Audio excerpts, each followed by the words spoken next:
Welcome back everyone to Cooking Rules with Jules. That's me. My name is Julia Pontanis and I'm here to make your kitchen experience not only incredibly easy, but healthy and also delicious. I have added that in. How could I forget?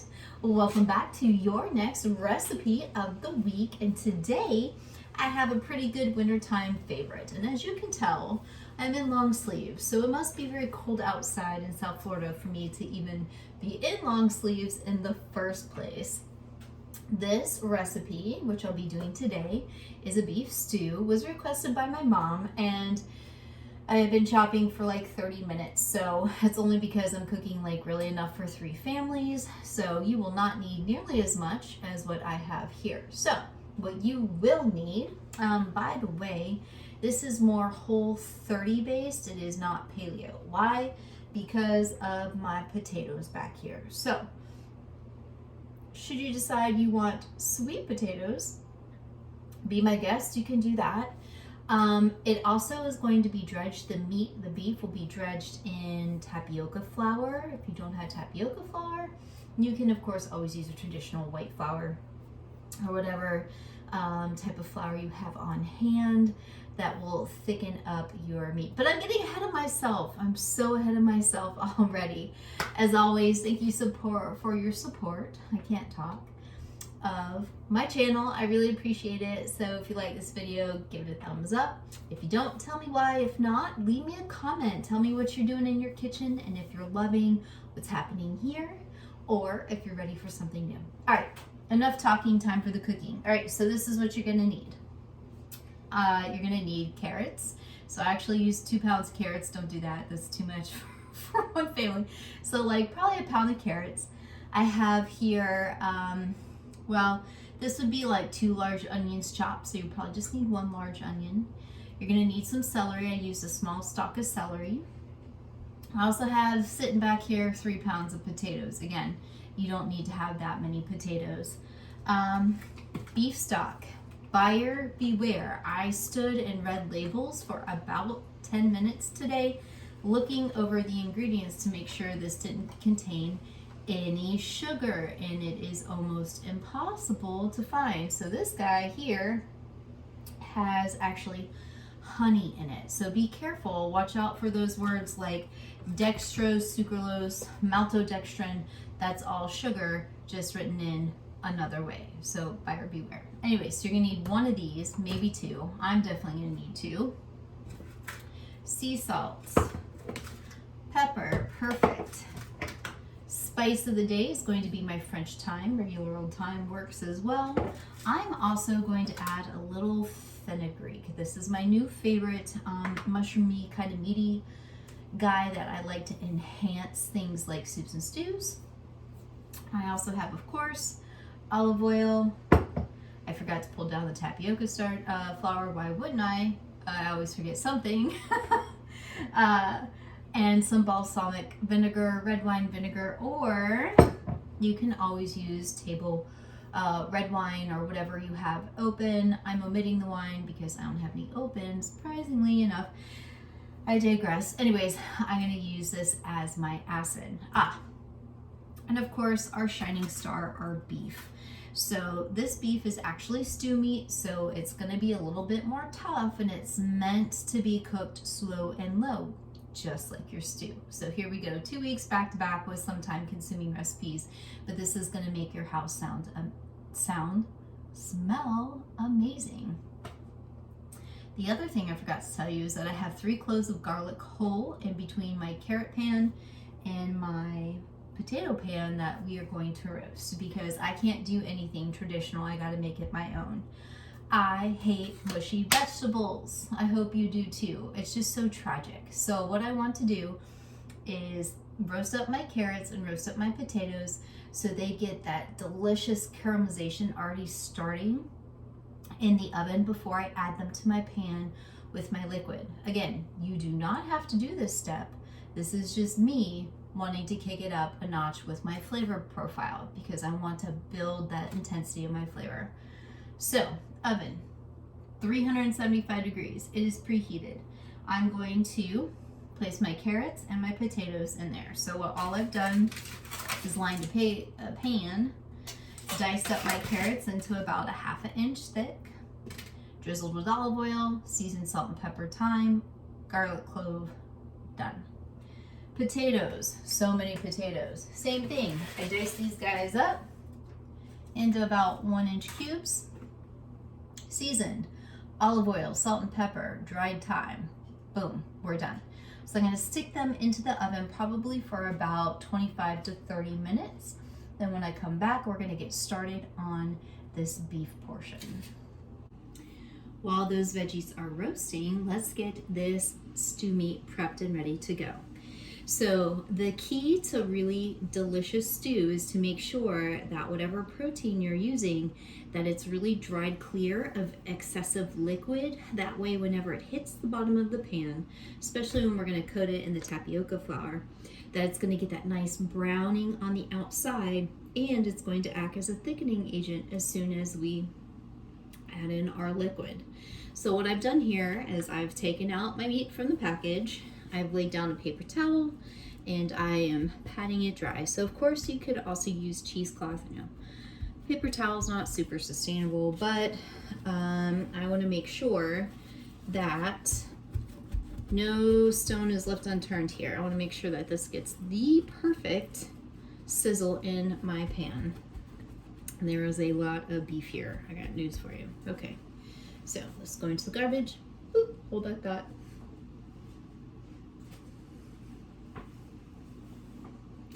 And now we're gonna season the meat. So of course I'm going to use some salt. And of course, you know, I like to go heavy on beef with sea salts. And remember, I'm not using traditional iodized salt. I prefer pink salt, but this will do too. So it tastes a little bit different. And definitely doesn't have that same kind of like you ate too much salinity in your diet. So I'm going to give each side a good turn, and I'm actually just going to use my hands because why not? I'm going to peel these guys off the paper towel. Boop, flip it over. I'll have to make another run to the trash can. What else is new? Oh, hey, my head's off camera. Ta-da! The joys of being your own camera woman. Okay, I'm working in very tight angles in the kitchen. All right. Again, trash can. I've washed my hands in between both times, by the way. So clean hands, no cross-contamination. All right, so I'm gonna get both sides equally with my sea salt, and then I'll give it a little bit of pepper too. Now there are 2 methods that you can do to thicken up your stew, and I'm gonna do the first one, which is coat the meat in the flour. So you can do it in a brown paper bag. I'm gonna use a plastic bag, because this is what I have on hand, and this is probably about a cup of tapioca flour, because that's about 3 pounds of beef right there. So again, scaled proportionately, you're not going to need that much if you have less beef. I digress. Okay, I am going to take my beef, put it in my bag, make sure that there's some air in there, and I'm going to give it a nice little toss. So this is fun. So if you have small people in your home, and by small people I mean kids, they're small people, this might be a fun little activity for them to do. All right, into the bag you go. I happen to be a very clean cook. If you're not a clean cook, it's okay. I just like to stay tidy as I go. But I'm sure if you have kids in the kitchen, it's probably going to be a little bit on the messy side, but fun regardless. Okay, here we go. This is a lot of meat. I mentioned I have a big family, so not just for Mom and I. This is for our extended family as well, because they all live within 5 minutes of us. Okay, here we go. I have not taken out the air. I'm going to give my meat a nice little shake. Make sure that this doesn't come out exploding at you. That would be tragic. All right. So now, when I pull out my beef, I'm going to shake off the excess. Look at that. See how it's perfectly coated? Yay. So now here I go again with my fingers. I'm going to knock off the excess.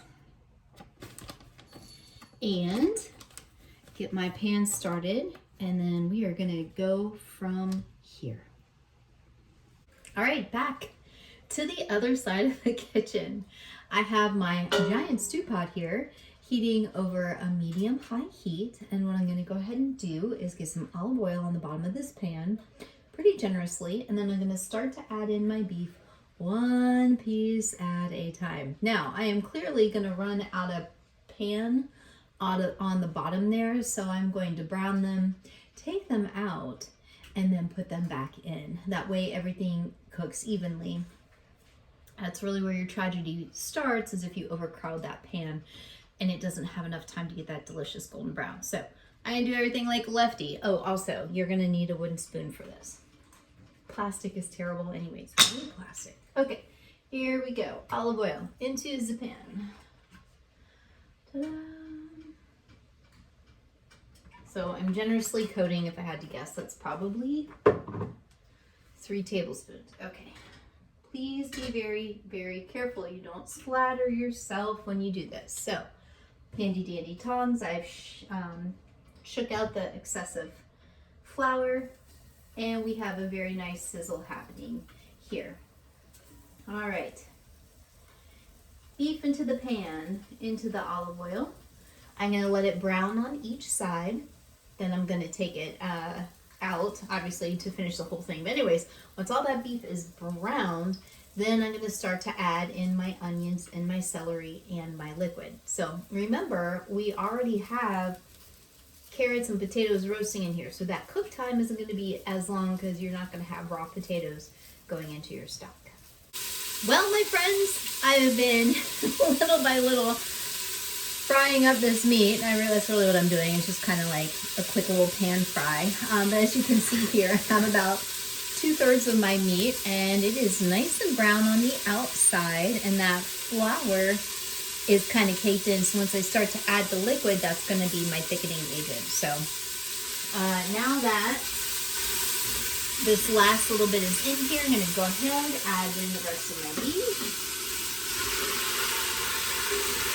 That is a lot of sizzle action. I got news for you. I'm going to turn down my heat a little bit. And I'm going to add in my onions and celery. I'm going to keep going on and off camera. It's just the way life is going to be right now. So here we go. All into this pan.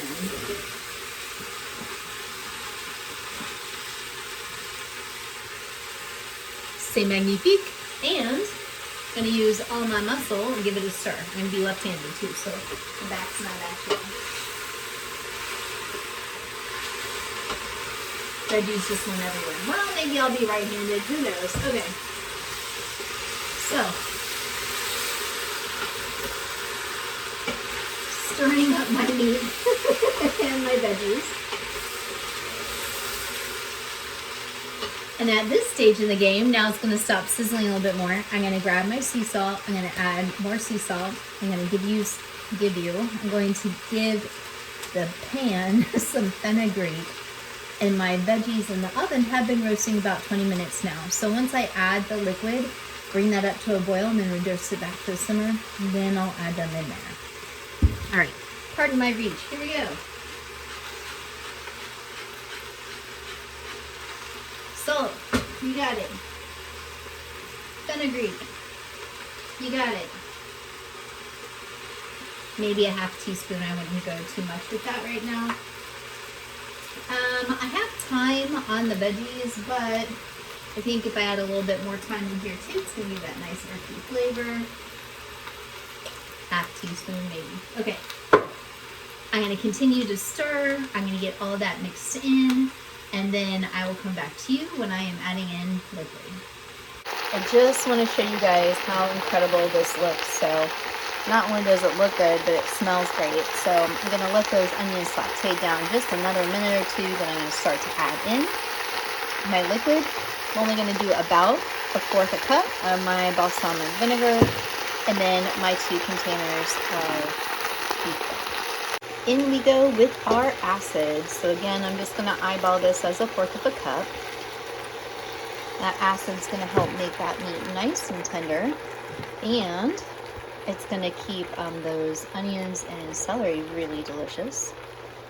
Now, I'm gonna add in our beef stock. Here we go.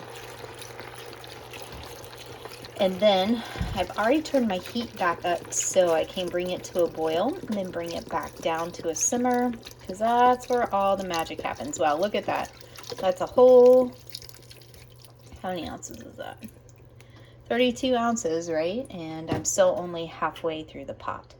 So another one to go. I'll let that simmer. Then I'll add in my potatoes and carrots. All right, folks, so here we have it. I've been boiling and simmering now for about 10 minutes, and I'm going to let that continue to do it until my sauce keeps reducing. So you can already see right here on the edge of the pot that it's already dropped a little bit.